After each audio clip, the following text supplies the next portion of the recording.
जामे Tirmidhi number 238 सफ़र में मौजूद एक हदीस में हुजूर नबी अकरम सल्लल्लाहु अलैहि वसल्लम ने मुतवाज़िन ग़िज़ा की अहमियत बताई है।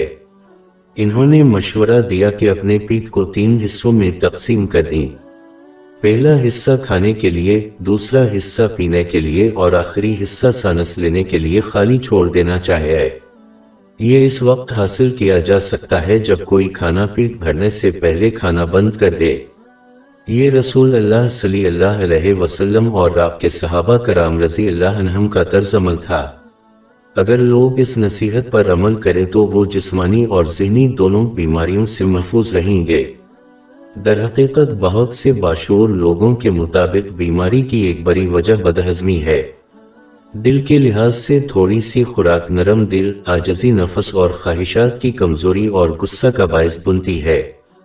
पेट भरने के नतीजे में सुस्ती पैदा होती है जो इबादत और दीगर अमाल सालिहा को रोकती है। ये मेहनत को आमादा करती है जिसकी वजह से नफल और फर्ज शब की नमाज़ें भी ज़ाया हो जाती हैं। ये अक्कासी को रोकता है जो किसी के अमाल का अंदाज़ा लगाने की कलीद है और इसलिए इसके किरदार को बेहतर से बदलना है। पेट भरने वाला गरीब को भूल जाता है और इसलिए इनकी मदद करने का इम्कान कम होता है। ये तमाम मनफी असरात सख्त दिल की तरफ ले जाते हैं।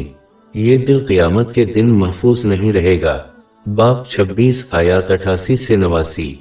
जिस दिन न माल ही कुछ फायदा दे सकेगा और न बेटे। हाँ, जो शख्स खुदा के पास पाक दिल लेकर आया वो बच जाएगा। जिसको सिर्फ अपने पेट की फकर होती है वो ज्यादा अहम चीजों से हट जाता है, जैसे दीनी इल्म सीखना और इस पर अमल करना।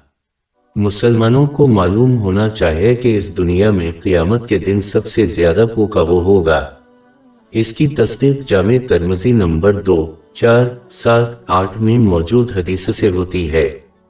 इसलिए मुसलमानों को मुतवाज़िन ग़िज़ा हासिल करने की कोशिश करनी चाहिए ताकि वो इन मनफी असरात से बचें जो बिलाशुबा दुनिया और आखिरत दोनों में इनकी कामयाबी की राह में रुकावट हैं। लेक्चर का आखिरी हिस्सा हज़फ करना ज़रूरी है।